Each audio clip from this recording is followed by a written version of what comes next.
bienvenue sur notre chaîne. Où les décisions silencieuses parlent plus fort que les disputes hurlantes. Avant d'entrer dans l'histoire d'aujourd'hui, laissez-moi vous poser une question. Comment allez-vous ces derniers temps? Mais vraiment? Avez-vous déjà été dans une relation où quelqu'un menaçait constamment de partir? Non pas parce qu'il le pensait, mais parce qu'il savait que cela vous ferait paniquer. Lui courir après et prouver que vous teniez toujours à lui. C'est exactement le sujet de l'histoire d'aujourd'hui, un mariage de 7 ans. 11 moments où il a dit « je pars ». Et la seule fois où elle a enfin répondu par un seul mot qui a tout changé. Si les histoires de manipulation émotionnelle, de prise de conscience et de vengeance calme et calculée vous plaisent, n'oubliez pas d'aimer, de vous abonner et d'activer les notifications pour ne rien manquer de la suite. C'est parti. Je m'appelle Evelyne Harper. J'ai 36 ans et, pendant 7 ans, j'ai été marié à un homme qui savait exactement comment partir sans jamais vraiment s'en aller. Le message est arrivé pendant que j'étais au travail. Au milieu d'un mardi qui avait commencé comme tous les autres. Un café devenu froid sur mon bureau. Un email non lu qui clignotait dans le coin de mon écran. Le murmure continu et régulier d'une salle de réunion au bout du couloir. Rien de dramatique. Rien qui ne laissait présager que ma vie allait basculer. Je déménage à nouveau. Cette fois. C'est définitif. N'essaie pas de me retenir. J'ai fixé l'écran plus longtemps que je n'aurais dû. Assez longtemps pour que les mots perdent leurs arêtes vives et deviennent des formes familières. Assez longtemps pour que mon corps se prépare à une réaction qui n'est pas venue. À nouveau. Ce mot n'avait pas besoin d'être écrit. Il planait là de toute façon. Lourd et implicite, comme si nous savions tous les deux exactement ce que c'était. Nous le savions toujours. Pour la plupart des gens, un message comme celui-ci ferait l'effet d'un accident de voiture. La panique. L'adrénaline. Ce creux dans la poitrine qui fait trembler les mains et éparpille les pensées. Cela avait été ma réaction la première fois. La deuxième fois, la troisième. Honnêtement, j'ai perdu le compte après un moment. Même si une partie de moi détestait avoir eu besoin de compter. Mais cette fois-ci était différente. Cette fois, quelque chose en moi est resté silencieux. Je n'ai pas pleuré. Je ne me suis pas levé trop vite et je ne me suis pas précipité aux toilettes pour respirer à travers le vertige habituel. Mon cœur ne s'est pas emballé. Mes mains n'ont pas transpiré. Je n'ai pas rejoué la dernière conversation que nous avions eue. En cherchant le moment où j'avais commis une erreur. Le mot que j'aurais dû choisir avec plus de soin. Le ton qui aurait pu le pousser par-dessus un bord invisible. Il n'y avait plus de bord, seulement un calme plat et épuisé. J'ai relu le message, plus lentement cette fois. Définitif. N'essaie pas de me retenir. Il avait utilisé ces mêmes mots auparavant, ou assez proches pour que le sens soit identique. Une déclaration conçue pour paraître définitive tout en laissant juste assez de place pour une négociation. Juste assez d'espace pour que je panique, que je me manifeste. Que je prouve une fois de plus que je tenais assez à lui pour lui courir après lorsqu'il s'éloignait. Par le passé, mes doigts auraient survolé le clavier. Formant déjà des excuses que je ne comprenais pas, des promesses que je ne pouvais pas définir. Je lui aurais demandé ce que j'avais fait de mal. Je l'aurais supplié de me parler, de rentrer à la maison, de ne pas refaire ça. À nouveau. Au lieu de cela, j'ai tapé un seul mot. D'accord. Je n'ai pas ajouté de ponctuation. Je ne l'ai pas adouci avec un point d'interrogation ni habillé d'inquiétude. Je ne me suis pas expliqué. J'ai juste envoyé le message et je l'ai regardé devenir bleu. Pendant une seconde, je me suis demandé si j'avais fait une erreur. Non pas parce que je voulais revenir en arrière. Mais parce qu'il me semblait si inhabituel de répondre sans me préparer à l'impact. Comme lorsqu'on pose le pied sur une marche qu'on attend et qu'on réalise que le sol ne se dérobe pas. Puis j'ai verrouillé mon téléphone et je suis retourné à ma réunion. Je ne me rappelle pas de ce que les gens ont dit pendant la demi-heure qui a suivi. J'ai hoché la tête quand il le fallait, j'ai pris des notes que je n'ai plus jamais regardées. De l'extérieur, j'avais l'air d'aller bien, concentré, professionnel. La même femme qu'une heure plus tôt. À l'intérieur, quelque chose avait basculé. Pas avec bruit, pas avec violence, mais de manière décisive. Comme un interrupteur qui s'allume enfin après avoir clignoté pendant des années. Il n'a pas répondu pendant près d'une heure. Lorsque mon téléphone a vibré de nouveau, je ne l'ai pas saisi immédiatement. J'ai terminé la phrase que je tapais, j'ai enregistré le document. J'ai pris une inspiration que je ne m'étais pas rendu compte de retenir. C'est tout. C'est tout ce que tu as à dire. J'ai lu le message une fois, puis deux. C'était là. La confusion, la fêlure dans le scénario. Ce n'était pas ainsi que les choses devaient se passer. J'étais censé me disputer, supplier, lui demander de rester. Mon rôle avait toujours été clair, et pour la première fois, je ne le jouais pas. Je n'ai pas répondu. Le midi, pendant que mes collègues parlaient de leur projet de week-end et d'un gâteau d'anniversaire dans le réfrigérateur de la salle de pause, je suis sorti appeler un serrurier. Ma voix semblait calme, même à mes propres oreilles. Lorsque j'ai expliqué que j'avais besoin de changer toutes les serrures de ma maison l'après-midi. Même.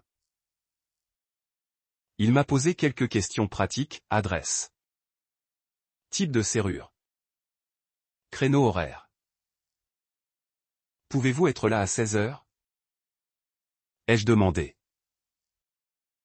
Je peux être là à 16h15. A-t-il répondu. Ça me va.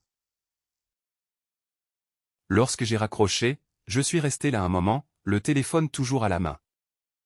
La ville s'agitant autour de moi comme si rien d'important ne s'était produit. Des voitures passaient. Quelqu'un riait tout près. La vie continuait apparemment très bien. J'ai quitté le travail plus tôt en disant à mon patron que j'avais une urgence familiale. Ce n'était pas un mensonge. Ce n'était juste pas le genre d'urgence à laquelle les gens s'attendent. Le trajet de retour m'a paru irréel. J'avais fait ce trajet des milliers de fois.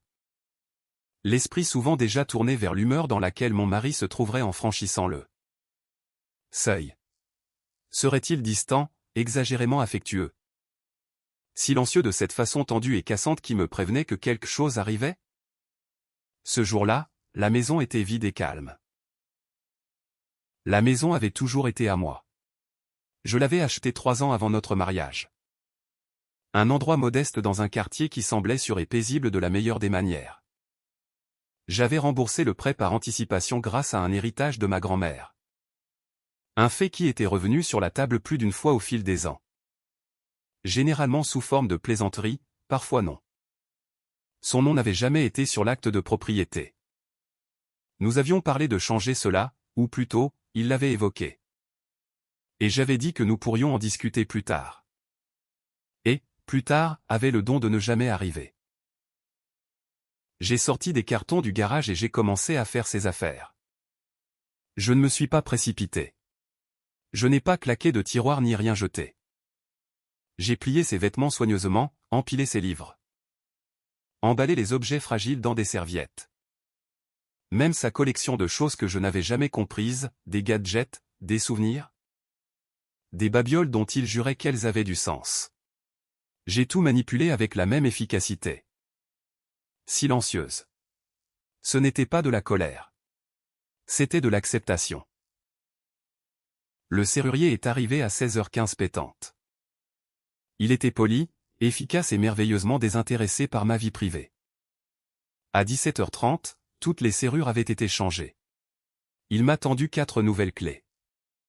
Je l'ai payé en espèces et j'ai regardé sa camionnette disparaître dans la rue. J'ai empilé soigneusement les cartons dans le garage et j'ai envoyé un dernier message, tes affaires sont dans le garage. Tu peux venir les chercher n'importe quand avant dimanche soir. Puis j'ai commandé à dîner et je me suis assise sur mon canapé, fixant l'écran de télévision éteint. En attendant. Non pas avec de l'appréhension. Mais avec une curiosité étrange et détachée qu'il réalise que cette fois, je le pensais vraiment. Quoi qu'il arrive ensuite, je savais déjà une chose avec certitude, je ne lui courais plus après. Lorsque mon mari s'est engagé dans l'allée ce soir-là, je savais déjà comment l'histoire était censée se dérouler. J'en avais vécu une version 11 fois. La première fois qu'il avait menacé de partir, nous étions mariés depuis moins d'1 an. Nous nous étions disputés pour une broutille. Si petite que je ne m'en souvenais même plus clairement. Peut-être l'argent, peut-être son ton. Peut-être la façon dont il balayait quelque chose qui me tenait à cœur d'un haussement d'épaulé. D'une plaisanterie qui n'en était pas vraiment une. Ce dont je me souvenais, c'était la façon dont sa voix était devenue monotone quand il l'avait dit. Peut-être qu'on s'est précipité, m'avait-il dit, debout dans la cuisine. Ses clés déjà à la main. Peut-être qu'on ne devrait pas être marié du tout. J'avais ri au début, un rire surpris et nerveux. Parce qu'on ne disait pas ce genre de choses à moins de le penser. Et je ne croyais pas qu'il le pensait. Pas vraiment. Puis il était parti. Je n'avais pas dormi cette nuit-là. Je suis resté assise sur le canapé, le téléphone à la main, rejouant chaque mot de notre dispute. Convaincu d'avoir manqué quelque chose d'évident. Au matin, je l'avais appelé 12 fois et envoyé encore plus de messages. Je m'étais excusé. J'avais promis de mieux l'écouter. Je l'avais supplié de rentrer à la maison pour que nous puissions parler comme des adultes. 2 jours plus tard, il était revenu. Il s'était présenté l'air fatigué et blessé. Comme s'il avait à peine survécu à quelque chose de brutal. Il avait dit qu'il avait eu besoin d'espace, qu'il s'était senti dépassé, qu'il m'aimait. Mais que le mariage était difficile. Et que parfois, il avait juste besoin de savoir que je le voulais toujours. Je l'avais cru. Ce fut le début. La 2e fois, j'ai pleuré plus tôt. La 3e fois, j'ai pleuré plus vite. À la 4e, j'avais cessé de faire semblant d'être surprise. J'ai commencé à reconnaître le schéma, même si je restais piégé à l'intérieur. Il y avait toujours une dispute. Parfois, elle était réelle, la rancœur qui s'accumulait, des mots dits trop durement. Des problèmes non résolus qui ne le restaient jamais. D'autres fois, c'était d'une insignifiance ridicule, une course oubliée. Un ton qui ne lui plaisait pas, une expression sur mon visage qu'il interprétait comme un jugement. Puis venait l'escalade. Je ne peux plus continuer comme ça. Tu es invivable. Je ne pense pas que ce mariage soit sain. Et enfin, la phrase qui tombait comme une menace et une promesse à la fois, je pars. Il faisait son sac, parfois de manière spectaculaire. En claquant les tiroirs et en marmonnant dans sa barbe. Parfois silencieusement, comme s'il voulait avoir l'air noble. Il allait chez sa sœur ou chez sa mère. Une fois chez un ami du travail, n'importe où sauf ici. N'importe où pour s'assurer que je sache qu'il pouvait partir. La durée de ses absences variait. 2 jours, 1 semaine, presque 2 semaines une fois. Assez longtemps pour que je m'effondre. Assez longtemps pour que j'envoie des messages qui devenaient de plus en plus frénétiques au fil du temps. Je suis désolé. Est-ce qu'on peut se parler? S'il te plaît? Tu me manques. Je ferai mieux. S'il te plaît, rentre à la maison. Quand il revenait, c'était toujours selon ses conditions. Il disait des choses comme « Je ne savais pas si tu tenais à moi » ou « J'avais besoin de voir si tu te battrais pour nous ». Parfois il pleurait. Parfois il m'accusait de le repousser. Et à chaque fois, d'une manière ou d'une autre. Je finissais par m'excuser de lui avoir fait ressentir que partir était sa seule option. Après la 3e fois, j'ai commencé à compter. Pas de façon dramatique, pas avec des dates entourées en rouge ou de longues pages de journal. Juste une note sur mon téléphone, un simple décompte. Je me disais que c'était pour garder une perspective, pour ne pas exagérer. Pour ne pas me persuader que c'était pire que ça ne l'était. Mais le chiffre continuait de grimper. 5, 7, 9. Lorsqu'on a atteint 11, la comédie avait perdu de son pouvoir, du moins en surface. Des amis me demandaient comment allaient les choses, et je souriais en disant « on y travaille ». La famille soulignait notre force pour surmonter les épreuves, répétant que le mariage demandait des efforts. Ce qu'ils ne voyaient pas, c'était à quel point mon monde s'était rétréci. J'avais appris à anticiper ses humeurs, à savoir quel sujet éviter, quand céder, quand apaiser. Quand m'excuser, même si je ne comprenais pas totalement ce pourquoi je m'excusais. J'avais cessé d'aborder les sujets qui me tenaient à cœur parce qu'ils se transformaient trop. Souvent en preuve que j'en demandais trop. Et chaque fois qu'ils partaient, une partie de moi se brisait un peu plus, mais une autre s'adaptait. Je suis devenu très doué pour survivre à l'incertitude. Ce que je ne réalisais pas alors, c'était que la survie avait doucement remplacé le partenariat. Mardi dernier, lorsque son message a éclairé mon téléphone, je déménage à nouveau. Cette fois. C'est définitif. Mon corps a répondu avant que mes émotions ne rattrapent le coup. Il n'a pas paniqué parce qu'il avait trop bien appris cet exercice. Ce n'était pas nouveau. C'était une mémoire musculaire. Mais quelque chose d'autre était différent aussi. Pour la première fois, je n'avais pas peur qu'il parte. J'étais fatigué qu'il revienne. Alors que je me tenais assise sur mon canapé ce soir-là, à écouter le doux murmure de la maison que je m'étais plié en 4 pour protéger. Je m'autorisais enfin à penser à une chose que j'avais repoussée pendant des années. Si quelqu'un menace constamment de vous quitter, encore et encore, peut-être que ce qu'il veut vraiment, ce n'est pas de la distance. Peut-être que ce qu'il veut, c'est du pouvoir. Et peut-être que la seule façon de briser ce cycle, c'est d'arrêter totalement de réagir. Lorsque la sonnette a enfin retenti plus tard cette nuit-là, de manière vive et insistante. Je n'ai pas sursauté. J'ai regardé l'horloge, 20h47. Pile à l'heure. J'ai mis la télévision en sourdine et je suis resté assise sur le canapé. La télécommande toujours à la main, écoutant le son résonner dans la maison. Un coup de sonnette s'est transformé en 3, puis des coups à la porte. Puis le bruit inconfondable d'un poing frappant le bois. Plus fort à chaque fois, comme si le simple volume pouvait forcer l'obéissance. Evelyne, a-t-il crié. Ouvre la porte. Je sais que tu es là. Je suis resté là où j'étais. Il y avait une étrange clarté dans ce moment. Pas du courage, pas de la défiance, juste de la certitude.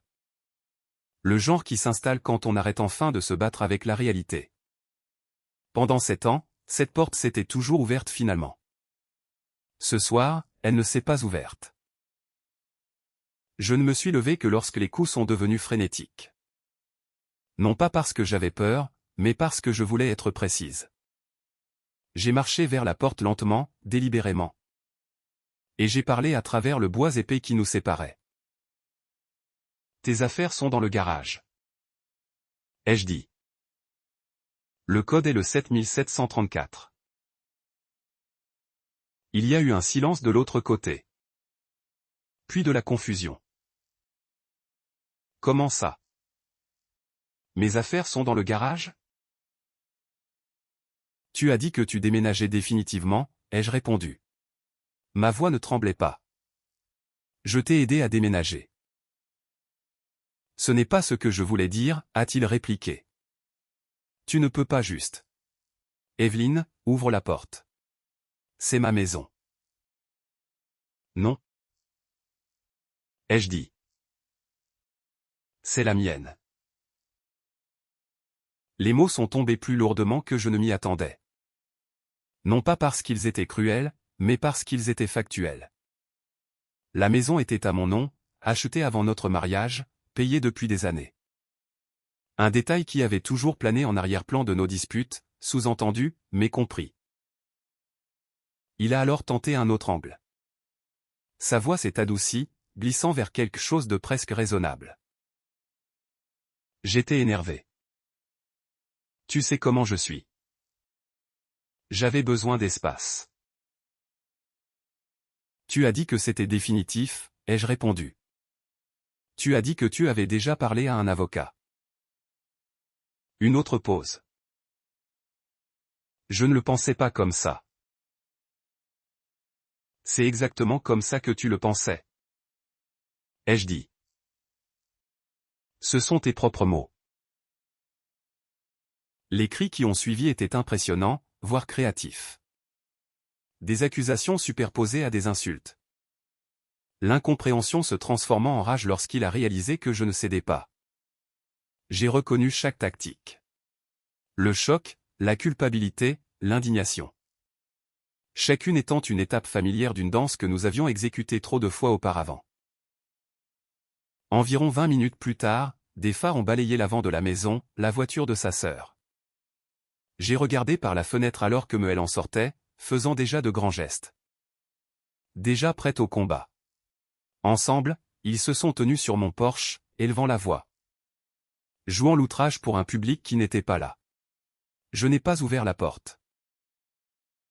Finalement, j'ai entendu la porte du garage s'ouvrir. Le son était presque décevant.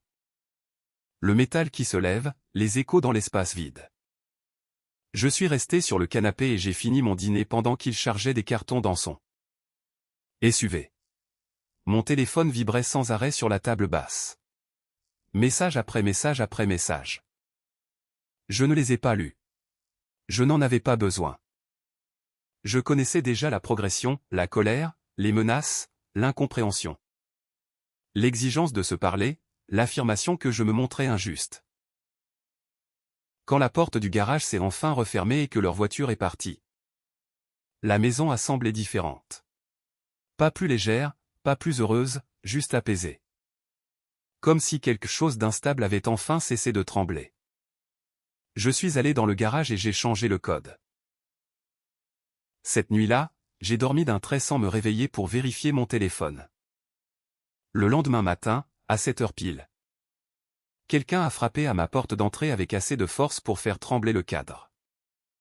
Je savais qui c'était avant même de regarder. Quand j'ai ouvert la porte, ma belle-mère était là, les bras croisés, le regard vif d'indignation. « Tu dois laisser mon fils rentrer à la maison », a-t-elle dit sans même un bonjour. Tout de suite. J'ai souri un tout petit peu. Bonjour à vous aussi. Elle n'a pas apprécié, sa bouche s'est crispée. Ne fais pas la maligne avec moi. Il a fait une erreur. Il ne pensait pas ce qu'il a dit. Tu sais. Comment il est. Je savais comment il était. C'était bien là le problème. Le mariage est une question de pardon, a-t-elle poursuivi. De surmonter les obstacles ensemble. On ne met pas quelqu'un à la porte simplement parce qu'il a eu des émotions. J'ai soutenu son regard avec calme. Votre fils m'a quitté définitivement 11 fois en 7 ans, ai-je dit. Je lui ai pardonné 11 fois. Je l'ai supplié de revenir 11 fois. Cette fois, je l'ai pris au mot. Son expression s'est modifiée, alternant entre l'incompréhension, la colère et quelque chose proche de la panique. Tu ne peux pas faire ça, a-t-elle dit. Il a des droits. Il m'a dit qu'il partait. Il m'a dit qu'il avait parlé à un avocat. S'il veut régler ça. Juridiquement, il est le bienvenu. Elle s'est rapprochée. Baissant la voix, tu vas le regretter. Peut-être. Ai-je répondu. Mais je ne pense pas. Elle est partie quelques minutes plus tard. Non sans avoir lancé une dernière remarque cinglante sur le fait que j'étais exactement comme mon père, un homme qu'elle n'avait jamais rencontré et dont elle ne savait rien. Cet après-midi-là, mon téléphone a sonné à nouveau. Cette fois, c'était un message vocal de son meilleur ami. J'ai écouté le message une fois, puis je l'ai sauvegardé. Quelque chose me disait que ce ne serait pas la dernière fois que j'aurais besoin de preuves pour montrer jusqu'où les gens pouvaient aller pour protéger une histoire qui avait du sens pour eux. Il est revenu ce soir-là, seul. Pas de sœur, pas de public, pas de voix élevée résonnant dans la rue. Quand la sonnette a retenti cette fois, c'était plus doux, presque hésitant. Je n'ai pas répondu tout de suite. Je suis resté dans la cuisine, à rincer une tasse qui n'avait pas besoin d'être rincée. laissant le son s'installer entre nous. Quand je suis enfin allé vers la porte, je ne l'ai pas ouverte. Evelyne, a-t-il dit. Sa voix était plus fragile que je ne l'avais jamais entendue. Est-ce qu'on peut juste parler? On peut parler, ai-je répondu, appuyant ma main contre le cadre de la porte. Tu peux parler de là où tu es. Il y a eu une pause. Je l'imaginais debout sur le porche, les mains enfoncées dans les poches. Les épaules légèrement voûtées. Il faisait toujours ça quand il voulait avoir l'air plus petit qu'il ne l'était. C'est ridicule, a-t-il dit, mais sans conviction. Je suis ton mari. Tu as dit que tu partais définitivement, ai-je répondu. Tu as dit que tu avais déjà parlé à un avocat. Silence. Est-ce que tu mentais à propos de l'avocat? Ai-je demandé. Rien. Est-ce que tu mentais à propos du fait de partir définitivement? Le silence s'est étiré suffisamment longtemps pour devenir une réponse à lui seul. Finalement. Il a expiré. J'étais énervé. Énervé à propos de quoi? Ai-je demandé. On ne se disputait pas, a-t-il dit rapidement, comme s'il essayait de se convaincre lui-même. On a regardé un film la veille. Tu t'es endormi sur mon épaule. Tout allait bien. J'avais besoin d'espace. Pourquoi faire? Ai-je insisté. Une autre pause. Puis plus doucement, j'avais besoin de savoir que tu tenais toujours à moi. Et voilà. L'aveu est tombé entre nous comme une chose fragile enfin posée après des années de manipulation. Brute. J'ai fermé les yeux, non pas parce que cela me faisait du mal. Mais parce que cela confirmait tout ce sur quoi je tournais en rond depuis si longtemps. Donc, tu me menaçais de me quitter. Ai-je dit lentement. Pour voir si je te courais après? Ce n'est pas. Il s'est interrompu. Puis a repris, tu déformes les choses. C'est exactement ce que tu viens de décrire.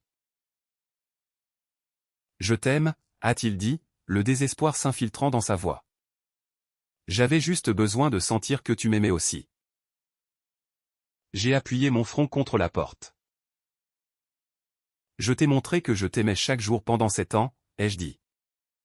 Ce n'était pas suffisant. Tu avais besoin de drame. Tu avais besoin que je panique. Tu avais besoin que je te supplie de ne pas partir. Ce n'est pas juste. A-t-il dit? La voix brisée. Je me battais pour nous. Non. Ai-je dit doucement. Tu me testais. Il s'est mis à pleurer alors, de vraies larmes. Le genre qui m'aurait détruite instantanément autrefois. J'ai attendu ce pincement familier dans ma poitrine, l'instinct de le réconforter. D'ouvrir la porte et de tout arranger. Il n'est pas venu. Alors c'est tout? A-t-il demandé après un moment. 7 ans réduit à rien? 7 ans, ça compte beaucoup, ai-je dit. Cela signifie que j'ai passé 7 ans à essayer d'être à la hauteur pour quelqu'un qui ne cessait de déplacer la barre. Cela signifie que j'ai fini de jouer à un jeu auquel je n'ai jamais accepté de participer. Il est resté là encore quelques minutes, la respiration saccadée, espérant. Attendant que je change d'avis. Je ne l'ai pas fait. Finalement, il est parti. Ce soir-là, j'ai enfin lu les messages qu'il m'avait envoyés au cours des derniers jours. Il y en avait 63. Il passait par un tel ascenseur émotionnel que cela en donnait le tournis. Tu ne vas vraiment pas m'appeler? C'est immature. Très bien. Fais comme ça. Je n'arrive pas à croire que tu aies vraiment changé les serrures. Tu vas te sentir stupide quand tu réaliseras ce que tu as fait. Je rentre demain et tu as intérêt à arranger ça. Pourquoi tu ne me réponds pas? Je suis désolé. D'accord. C'est ce que tu veux? S'il te plaît. Appelle-moi. Tu me manques. Je te déteste. Je t'aime. S'il te plaît. Ne fais pas ça. J'ai posé le téléphone, épuisé rien qu'en les lisant. Le lendemain matin, j'ai appelé un avocat spécialisé dans les divorces. Il m'a dit des choses que je ne voulais pas entendre. Même si la maison m'appartenait avant le mariage. Même si elle avait été payée avec l'argent de mon héritage. Mon mari pouvait quand même prétendre à une partie de sa plus-value. Selon les circonstances, je pourrais aussi devoir une pension alimentaire. Je me suis senti mal en entendant ces chiffres. Mais j'ai aussi ressenti autre chose, du soulagement. Lançons la procédure. Lui ai-je dit. 2 semaines plus tard. Mon mari s'est vu signifier les papiers du divorce dans l'appartement de sa sœur. Selon mon avocat, il a hurlé si fort que les voisins ont appelé la police. Pensant que quelqu'un se faisait attaquer.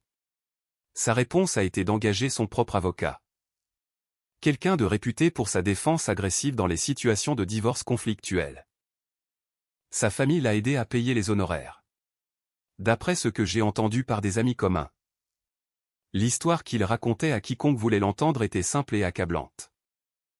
J'avais soudainement et sans avertissement jeté mon mari hors de chez lui. J'ai arrêté de me défendre.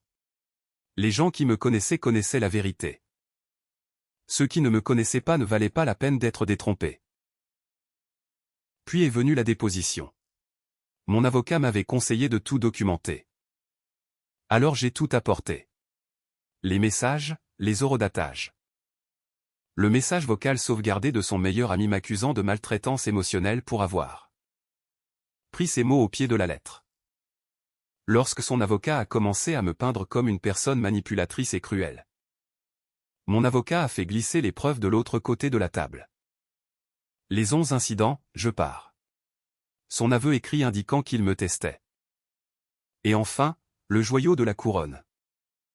Une capture d'écran d'un groupe de discussion qui m'avait été transmise par quelqu'un qui avait décidé que je méritais de savoir la vérité. Dans cette discussion, mon mari se vantait de sa stratégie. Fais-la suer. Laisse-la paniquer. Ensuite je reviendrai et elle sera reconnaissante. La pièce est devenue très silencieuse.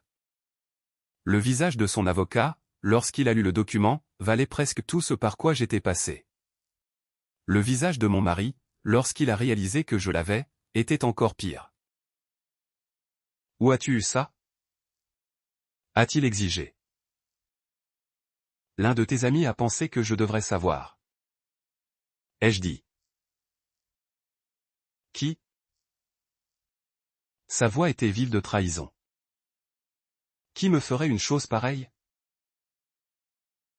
L'ironie de le voir utiliser ce mot n'a échappé à personne. La médiation était prévue pour un mercredi matin.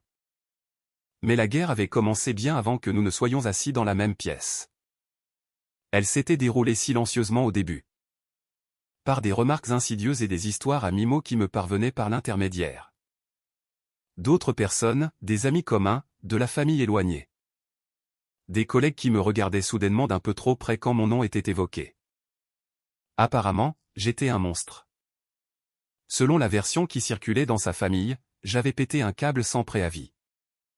Je l'avais enfermé dehors dans un moment de froide cruauté. J'avais jeté ses affaires dans des cartons comme des ordures. Je l'avais laissé sans abri et traumatisé. Pris au dépourvu par une femme dont il pensait qu'elle l'aimait. Ce qu'ils ne disaient pas, ce qu'ils avaient soigneusement retiré du récit. C'était le message texte. Le mot, à nouveau. Les 11 fois précédentes. J'ai découvert à quel point le récit était devenu déformé lorsque sa tante m'a coincé sur le parking d'un supermarché. Je ne sais pas comment tu peux vivre avec toi-même, a-t-elle dit. Les bras croisés sur la poitrine, après tout ce qu'il a traversé. J'ai failli rire, non pas parce que c'était drôle, mais parce que c'était absurde d'une manière creuse et désorientante où la réalité et la fiction se télescopent. Je vis très bien, ai-je dit. Et je suis parti. Son avocat a lourdement insisté sur cette histoire lors des appels préliminaires. Il a dépeint mes actions comme calculées et vindicatives, suggérant que j'avais attendu une excuse pour affirmer mon pouvoir, que je l'avais manipulé pour qu'il parte afin de pouvoir l'humilier. J'ai écouté sans interrompre. Mon avocat a écouté aussi, calme, patient. Presque ennuyé parce que nous avions quelque chose qu'il n'avait pas, des preuves écrites. Chaque menace de partir, chaque déclaration dramatique. Chaque « j'ai besoin d'espace » qui se terminait toujours mystérieusement par mes excuses et mes supplications. Lorsque la médiation a enfin commencé, l'atmosphère dans la pièce était lourde d'attente. Mon mari était assis en face de moi, les épaules droites, la mâchoire serrée comme s'il se préparait à un combat. Il ne m'a pas regardé, pas une seule fois. Son avocat a parlé en premier, exposant leurs exigences avec une assurance frôlant l'arrogance. Une pension alimentaire, une réclamation sur la plus-value de la maison.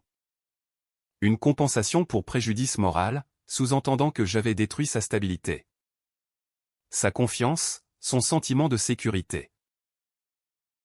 Puis ce fut le tour de mon avocat. Il a fait glisser un dossier de l'autre côté de la table. À l'intérieur se trouvaient des captures d'écran imprimées, des dates, des heures. Des schémas si évidents qu'ils me faisaient presque honte avec le recul. 11 messages qui disaient tous une version de « je pars ». 11 disparitions. 11 retours. Chacun d'eux faisant suite à mes excuses. Puis sont venus les messages où mon mari avouait qu'il me testait. Où il disait qu'il avait besoin de voir si je me battrais pour lui. Puis le message vocal. La voix de son meilleur ami a rempli la pièce, sortant d'un petit haut-parleur. « Tu es émotionnellement abusive en prenant ces mots au pied de la lettre, » disait-il. Tu sais ce qu'il voulait vraiment dire. J'ai regardé mon mari tressaillir alors que sa propre défense s'effondrait sous le poids de ces mots. Et des personnes qui avaient essayé de le protéger. Et enfin, le groupe de discussion. La médiatrice s'est penchée en avant, les yeux se plissant légèrement en lisant. Mon mari s'est bougé sur son siège. Son avocat a cessé de parler. Personne n'avait besoin d'expliquer. La stratégie était là, noir sur blanc. Le contrôle, la manipulation, la satisfaction. La pièce est redevenue silencieuse, plus lourde cette fois. La médiatrice a raclé sa gorge. Je pense, a-t-elle dit prudemment, que nous devons réévaluer nos exigences. Ce qui a suivi a été épuisant. Son avocat a insisté pour obtenir une pension alimentaire, prétendant que mon mari avait sacrifié des opportunités de carrière pour notre mariage. Qu'il était resté dans un travail qu'il n'aimait pas pour maintenir notre stabilité. Qu'il avait fait passer mes besoins en premier. Mon avocat a répliqué avec des faits. Il avait été employé continuellement. Il avait été promu 2 fois. Nos revenus étaient comparables. La maison avait été achetée et payée avant le mariage. Il n'avait rien contribué au remboursement du prêt. Et par-dessus tout cela s'ajoutait la preuve d'une manipulation émotionnelle. Des années de manipulation, documentées et incontestables. La médiatrice semblait fatiguée à la fin. Pas compatissante. Juste usée par la quantité de bêtises qui avaient enfin été dépouillées de leur vernis. L'accord, lorsqu'il est tombé, a semblé presque banal. Il n'a rien obtenu pour la maison. J'ai accepté de lui verser $300 par mois de pension alimentaire pendant 12 mois. Une somme symbolique qui a permis à son avocat de revendiquer une victoire sans pour autant récompenser le comportement qui nous avait conduits là. Il a gardé sa voiture, ses comptes de retraite, ses affaires personnelles. J'ai gardé la maison et quelque chose de bien plus précieux. Lorsque les termes ont été lus à haute voix, mon mari a fixé la table comme si elle l'avait personnellement trahi. Ce n'était pas ainsi que les choses devaient se terminer. Il s'attendait à avoir du levier, du contrôle, un dernier rebondissement en sa faveur. Au lieu de cela, il a eu des conséquences. Alors que nous nous levions pour signer les papiers, il m'a enfin regardé. Pas en colère, pas triste, perplexe. Je pensais vraiment que tu finirais par revenir sur ta décision, a-t-il dit doucement. Tu le faisais toujours. J'ai soutenu son regard sans faillir. C'était avant que je réalise que je n'étais pas aimé. Ai-je dit. J'étais géré. Il n'a pas eu de réponse. À la sortie du bureau de l'avocat, sa mère attendait. Elle s'est jetée sur moi dès qu'elle nous a vus.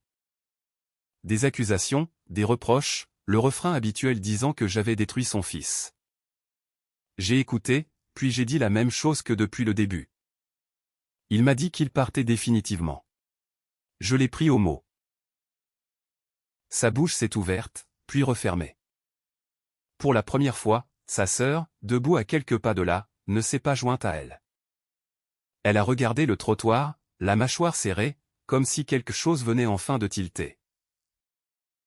On y va. Leur a dit mon mari. D'un ton sec et embarrassé.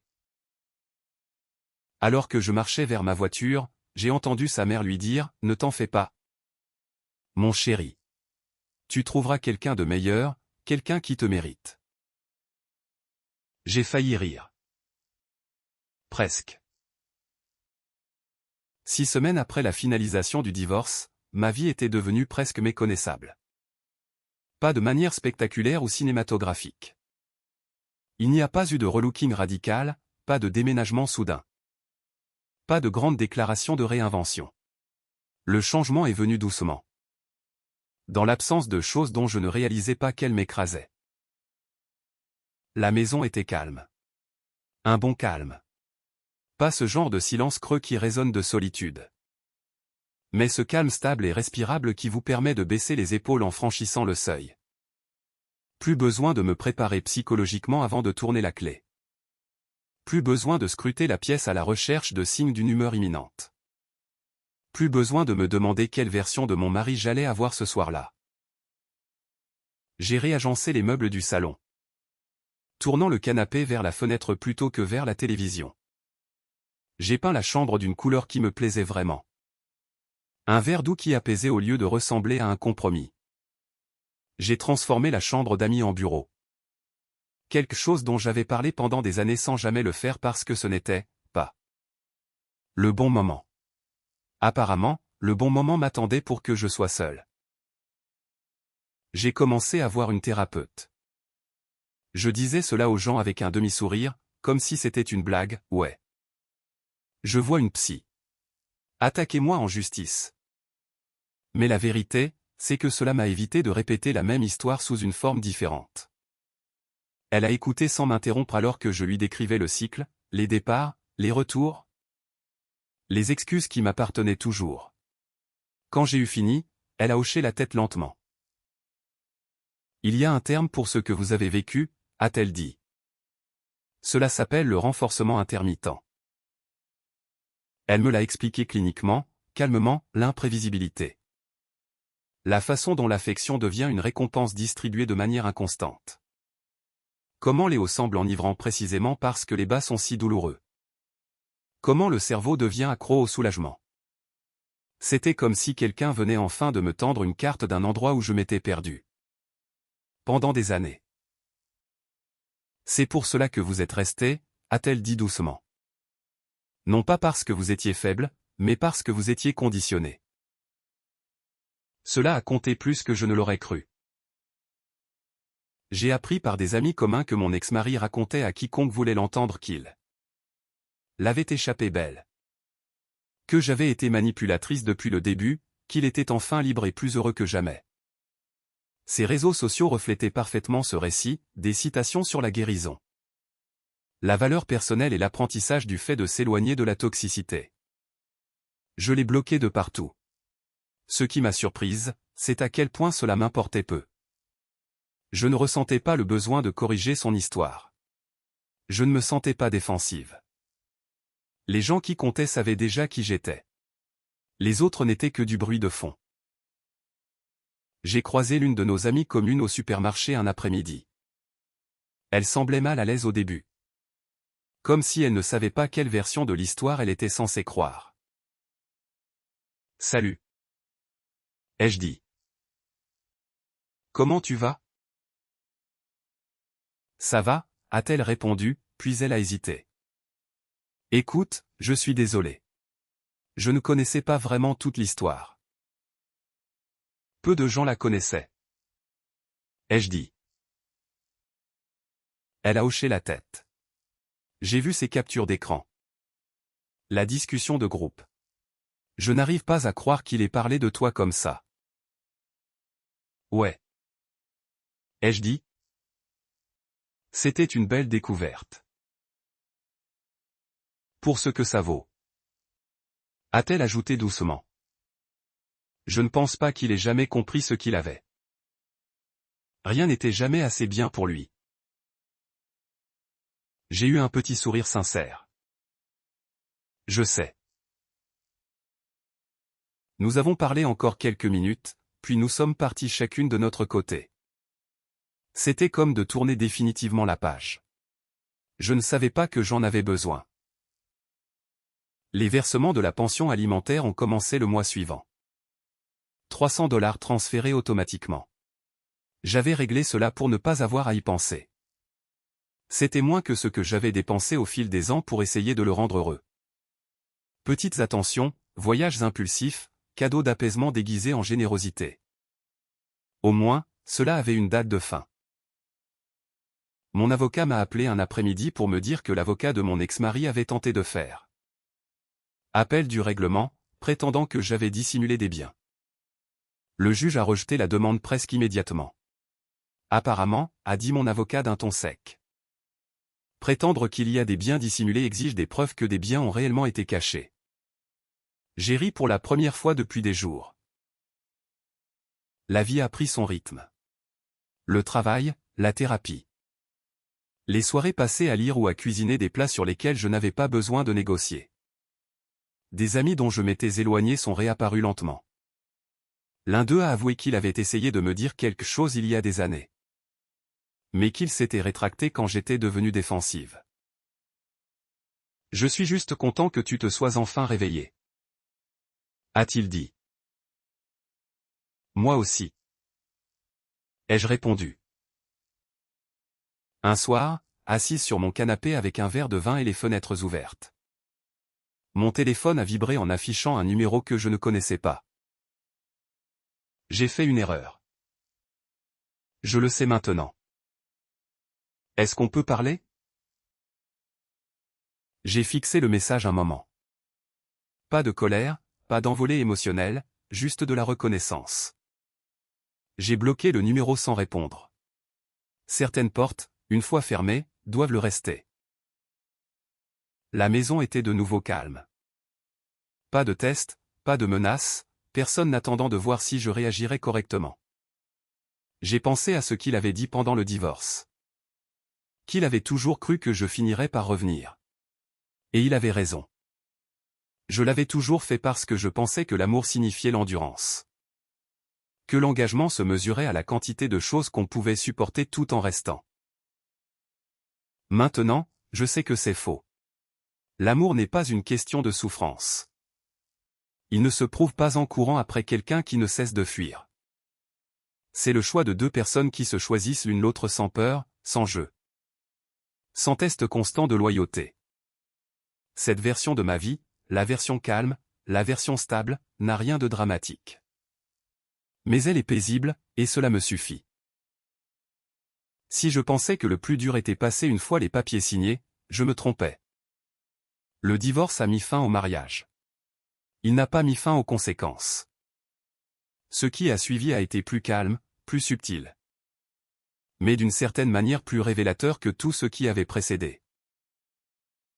La première réplique est venue des autres. Des amis dont je n'avais pas eu de nouvelles depuis des années m'ont soudainement contacté. Certains prudemment, certains de manière maladroite. Certains ne sachant manifestement pas quelle version de l'histoire ils étaient autorisés à croire. Je ne savais pas quoi dire, m'a avoué une femme autour d'un café. Il présentait les choses comme si tu avais pété un câble d'un coup. J'ai hoché la tête. Je n'étais pas offensé. Je comprenais à quel point il pouvait être convaincant quand il en avait besoin. Il disait aux gens que tu l'avais enfermé dehors sans avertissement, a-t-elle poursuivi. Que tu avais changé du jour au lendemain. Je n'ai pas changé du jour au lendemain. Ai-je dit calmement.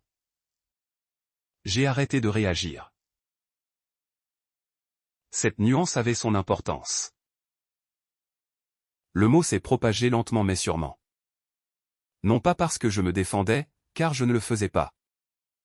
Mais parce que les gens ont commencé à comparer leurs notes. Des histoires qui ne collaient pas tout à fait, des réactions émotionnelles qui semblaient répétées. Des détails qui variaient selon le public. La deuxième réplique est venue de sa famille. Sa mère a totalement cessé d'appeler après l'accord. Sa sœur ne l'a pas fait. Elle m'a envoyé un message, court et raide. Je ne comprenais pas avant. Je comprends maintenant. Je suis désolé. Je l'ai lu 2 fois, puis une fois de plus. Je n'ai pas répondu. Pas par rancune, mais par honnêteté. Certaines prises de conscience arrivent trop tard pour reconstruire la confiance. Même si elles sont sincères. La troisième réplique est venue de lui. Il ne m'a pas contacté directement. Pas au début. Au lieu de cela, il a essayé de graviter autour de moi. Apparaissant dans des endroits où il savait que je serais. Mentionnant mon nom dans des conversations destinées à me parvenir indirectement. Demandant à des amis communs si j'allais bien, de l'inquiétude déguisée en recherche d'importance. J'ai tout ignoré parce que j'avais enfin compris une chose essentielle. La distance était le seul langage qui l'arrêtait vraiment. La maison a continué de changer avec moi. J'ai donné les meubles que nous avions choisis ensemble. Vidé les placards qui avaient autrefois semblé encombrés de compromis. Chaque petite décision ressemblait à une réappropriation de l'espace, non seulement physiquement, mais mentalement. Je ne reconstruisais pas. Je désapprenais. Et plus je mettais de la distance entre moi et ce mariage, plus une vérité devenait claire. Il n'avait pas perdu le contrôle parce que j'étais cruel. Il avait perdu le contrôle parce que je n'étais plus disponible pour être contrôlé. Le message est arrivé un dimanche soir. Un nouveau numéro. J'ai failli l'ignorer. Mais quelque chose en moi était curieux, pas plein d'espoir. Curieux comme on l'est quand on connaît déjà la fin. Mais qu'on veut voir comment quelqu'un d'autre la raconte. J'ai beaucoup réfléchi. Je sais que je n'ai pas bien géré les choses. Je pense que la thérapie m'aide à comprendre mes schémas. Je veux juste tourner la page. Tourner la page. Ce mot était devenu le préféré des personnes qui voulaient un accès sans responsabilité. Je n'ai pas répondu. 1 heure plus tard, un autre message est arrivé. Je ne demande pas qu'on se remette ensemble. Je veux juste parler. Et voilà. L'adoucissement familier, la formulation prudente, pas exigeante, pas menaçante, raisonnable. La version de lui conçue pour contourner mes défenses. J'ai fixé l'écran pendant un long moment. 7 ans plus tôt, j'aurais répondu instantanément. Je me serais senti responsable de son inconfort, de sa confusion, de son besoin d'apaisement. Maintenant, je ressentais quelque chose de différent, du détachement. Parce que tourner la page. J'avais appris que ce n'était pas quelque chose qu'une autre personne vous donne. C'est quelque chose que vous décidez de ne plus attendre d'elle. J'ai tapé une réponse, je l'ai effacée, j'en ai tapé une autre, je l'ai effacée aussi. En fin de compte, je n'ai rien envoyé. 10 minutes plus tard. Le ton a changé. Alors c'est ça? Tu ne veux même pas me parler. Voilà encore le test. J'ai bloqué le numéro. Ce fut la dernière tentative. J'ai appris plus tard par quelqu'un qui n'aurait pas dû me le dire qu'il avait sombré après cela. Pas de manière spectaculaire, pas publiquement, mais intérieurement. Le genre de spirale qui se produit lorsqu'une personne réalise que ses anciennes stratégies ne fonctionnent plus. Il disait aux gens que j'étais froide, que j'avais changé, que je l'avais rejeté. Il n'avait pas tort. C'était le cas, parce que l'accès émotionnel est un privilège, pas un droit acquis par le passé. Cette nuit-là, j'ai dormi d'un sommeil profond. Pas de rêves, pas de conversations répétées dans ma tête, pas de disputes imaginaires. Juste du repos. Les gens continuent de me demander si je regrette la façon dont j'ai géré la situation. Pas le divorce, cette partie-là est évidente. Mais le changement de serrure, le silence, le refusal de faire un pas vers lui une dernière fois. Il me pose la question avec précaution, comme s'il s'attendait à de la culpabilité. Je n'en ressens aucune. Pendant 7 ans, je me suis plié en 4 pour que quelqu'un d'autre soit à l'aise. Je m'excusais pour des réactions qui étaient raisonnables. Je courais après des menaces qui n'étaient jamais censées être réelles. J'avais appris à confondre l'anxiété avec l'amour et le chaos avec la passion. Ce simple message, d'accord, a été la première fois où j'ai traité ces mots comme une décision finale plutôt que comme une monnaie d'échange émotionnel. Et apparemment, c'était impardonnable parce que, dans sa version de l'amour, mon rôle était de lui courir après pour toujours. De prouver mon dévouement en ne le laissant jamais partir, de paniquer sur commande. Non merci. La maison est calme ce soir. Je suis assise sur le canapé, les lumières tamisées, les fenêtres ouvertes. La ville murmure au dehors, distante et régulière. Mon téléphone n'a pas vibré depuis des heures. Personne ne me teste. Personne ne me menace de partir. Personne n'attend de voir si je réagirai correctement. Je pense à la personne que j'étais au début de ce mariage. À quel point j'étais certaine que l'amour signifiait l'endurance. Que rester, peu importe le prix, était une preuve de caractère. Maintenant, je sais que c'est faux. L'amour ne se mesure pas à la quantité de douleur qu'on tolère. Il ne se prouve pas par la peur. Et il n'exige pas qu'on disparaisse pour garder quelqu'un d'autre près de soi. Ce qui reste maintenant, ce n'est pas de la colère. C'est de la clarté, de la paix et la certitude que lorsque quelqu'un dit qu'il part, la chose la plus courageuse qu'on puisse faire est parfois de le croire. Le plus étrange n'a pas été le silence. C'est la rapidité avec laquelle mon corps a appris qu'il y était en sécurité. Pendant des années, le silence avait signifié le danger. Le calme avant la prochaine tempête émotionnelle. La pause pendant laquelle je scrutais chaque détail, son ton, sa posture. La façon dont il fermait la porte pour prédire quelle version de lui allait arriver. Le silence n'avait jamais été neutre. C'était un avertissement. Maintenant, c'était juste du silence. Je l'ai remarqué de manière minime, presque embarrassante. La façon dont j'ai cessé de sursauter quand mon téléphone vibrait. La façon dont je cuisinais le dîner sans répéter mentalement une excuse.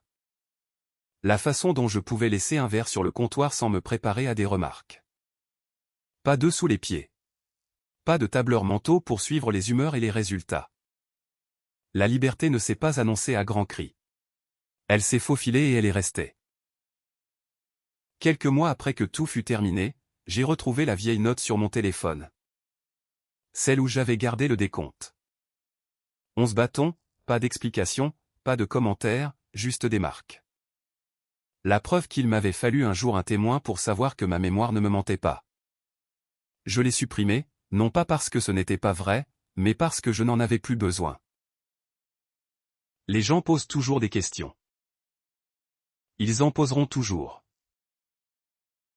Pourquoi tu n'as pas essayé plus fort? Pourquoi vous n'avez pas discuté? Tu ne penses pas que changer les serrures était extrême? J'ai répondu honnêtement quand j'en avais envie, et pas du tout quand je n'en avais pas envie. Mais la réponse, dépouillée de politesse, a toujours été la même, j'ai essayé pendant 7 ans. J'ai discuté 11 fois. Et les serrures n'étaient pas extrêmes. Elles étaient définitives. Il y a une différence. Un soir, en triant un tiroir que je n'avais pas ouvert depuis des lustres, j'ai retrouvé notre album de mariage. De lourdes pages, des visages souriants, une version de moi-même que je reconnaissais à peine. Confiante, certaine, convaincue que l'amour signifiait rester coûte que coûte. Je n'ai pas ressenti de colère en regardant ces photos. J'ai ressenti de la compassion pour la femme qui pensait que l'engagement signifiait supporter la confusion. Pour la femme qui confondait l'intensité avec l'intimité. Pour la femme qui croyait qu'être choisie nécessitait des preuves constantes. J'ai fermé l'album et je l'ai remis sur l'étagère. Ni caché, ni détruit, juste posé. Certains chapitres n'ont pas besoin d'être effacés pour être terminés. Le dernier message que j'ai reçu à son sujet est venu d'une connaissance commune des mois plus tard. Anodin, sans importance. Il allait mieux. Il travaillait sur lui-même. Il avait beaucoup appris. J'espérais que c'était vrai. Mais je n'avais pas besoin que ce le soit, parce que la leçon qui comptait n'était pas la sienne. C'était la mienne. J'ai appris que l'amour n'est pas un test qu'on réussit constamment sous la menace de l'abandon. Que les limites ne sont pas des punitions. Ce sont des informations. Que prendre quelqu'un au mot n'est pas de la cruauté. C'est du respect. Et j'ai surtout appris ceci, quand quelqu'un ne cesse de menacer de partir. Il vous dit quelque chose. Pas sur sa souffrance, pas sur vos échecs. Il vous dit qu'il est prêt à utiliser la perte comme moyen de pression. Dès l'instant où vous arrêtez de réagir à ce levier, le jeu prend fin. Ce soir, la maison est toujours calme. Je suis assise dans le même salon où j'attendais autrefois le bruit des clés dans la porte. Le cœur battant, à répéter des excuses. Les meubles sont différents maintenant. Les murs sont d'une couleur que j'ai choisie sans compromis. L'air semble apaisé.